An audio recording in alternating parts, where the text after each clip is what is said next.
Hi guys, I welcome you in my YouTube channel इसके English पाठशाला। Guys, मैं आज आपको ग्रामर का बहुत ही महत्वपूर्ण चैप्टर पढ़ाने वाला हूं, आर्टिकल, जो कि क्लास 5th से लेकर क्लास 12 तक, 12th के बाद भी कॉलेज में या कॉम्पिटिटिव इंग्लिश ग्रामर में भी इसका बहुत ज़्यादा उपयोग होता है। और इसके बिना ये मान के चलो आप ग्रामर का चैप्टर अधूरा है। तो दोस्तों, आर्टिकल ये बहुत यूज होता है।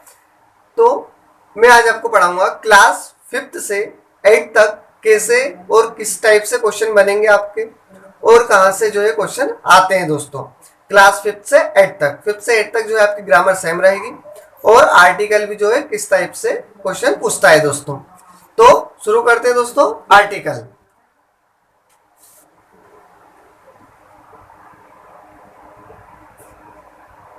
आर्टिकल आर्टिकल दोस्तों, ए एन द को आर्टिकल कहा जाता है। ए एन द को जो है आर्टिकल कहा जाता है। दोस्तों, आर्टिकल आपके दो प्रकार के होंगे, दो प्रकार के आपके आर्टिकल होंगे। पहला तो होगा आपका डिफिनेट आर्टिकल,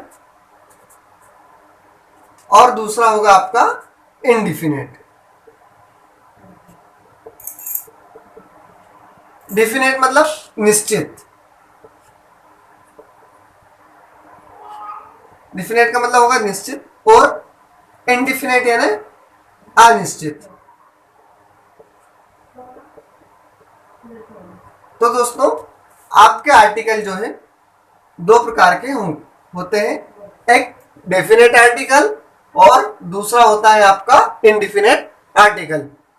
दोस्तों, द जो है, द को डेफिनेट आर्टिकल कहा जाता है, और ए एन को इनडिफिनेट आर्टिकल कहा जाता है। द को डेफिनेट आर्टिकल और ए और एन को इनडिफिनेट आर्टिकल। इनको इनडिफिनेट क्यों कहा जाता है, अनिश्चित क्यों होते हैं दोस्तों? क्योंकि ये निर्धारित नहीं होते हैं। यदि जहां पर द वाला नियम आ जाएगा वहां पर ए एन दोनों ही नहीं लगेंगे, कहीं पर ए यूज होता है तो कहीं पर एन यूज होता है, इसलिए जो इनको इनडिफिनेट आर्टिकल कहा जाता है। दोस्तों, तो सबसे पहले पढ़ते हैं अपन इनडिफिनेट आर्टिकल। इनडिफिनेट आर्टिकल पढ़ेंगे दोस्तों, और इनडिफिनेट आर्टिकल में सबसे पहले पढ़ेंगे use of a. Use of a का उपयोग पढ़ेंगे। ए को अपन कहां का और किस तरह से यूज करते हैं।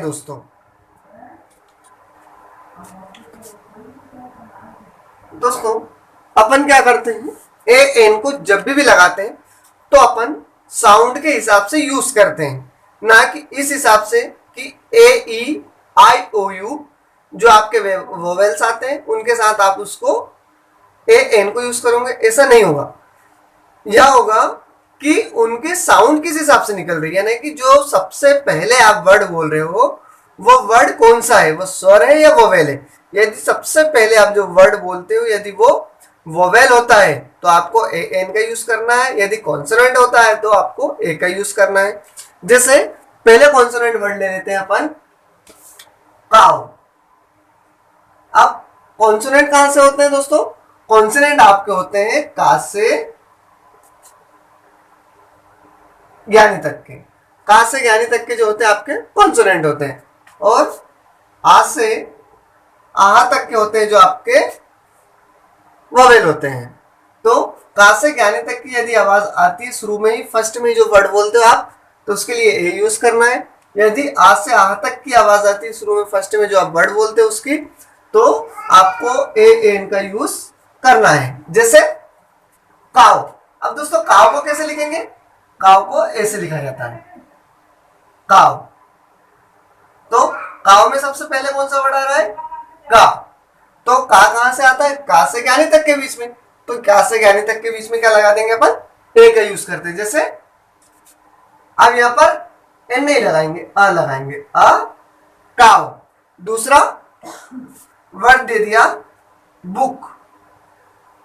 अब बुक यदि अपन हिंदी में लिखते हैं, जो फर्स्ट अपना लेटर है और उसका प्रोनाउंसिएशन यदि कॉन्सोनेंट हो रहा है तो अपन ए का ही यूज करेंगे। जैसे कॉन्सोनेंट कहां से होता है, का से ज्ञानी तक के बीच में।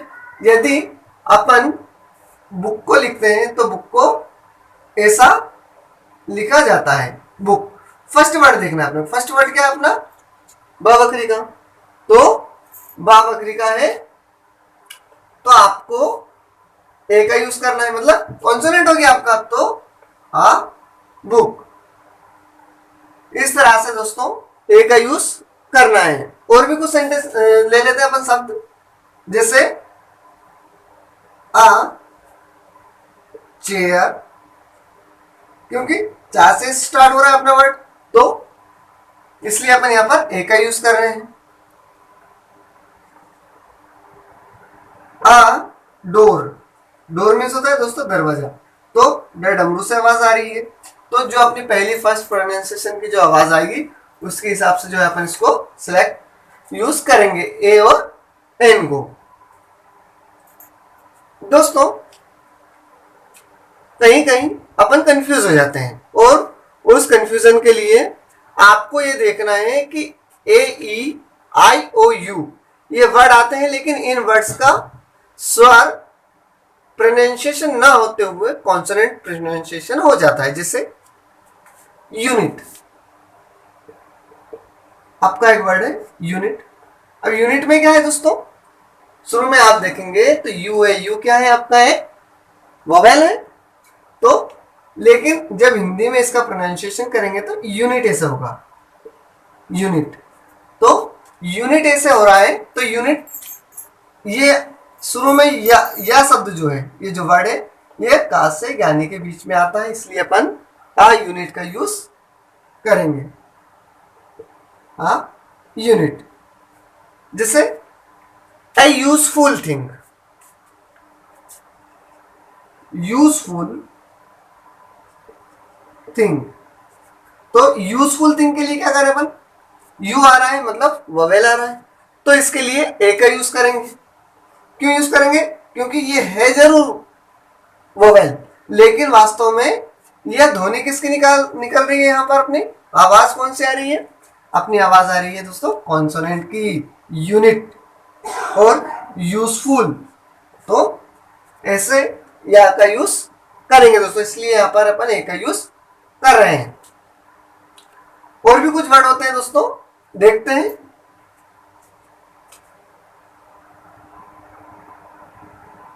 देखते हैं दोस्तों कुछ और एग्जांपल, जैसे यूनिफॉर्म।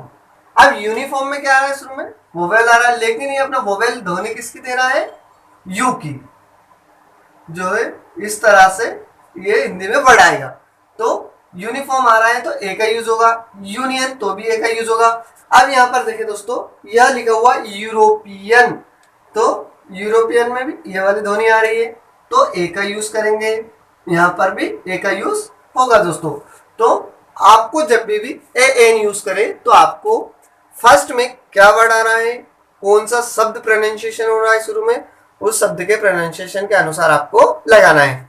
अब कुछ और एग्जांपल देख लें अपन। एन का यूज, एन का यूज कैसा होता है दोस्तों, जब भी आ से आ तक की ध्वनि वोवेल अपने को सुनाई देगी तो उसके लिए ए एन का यूज करेंगे।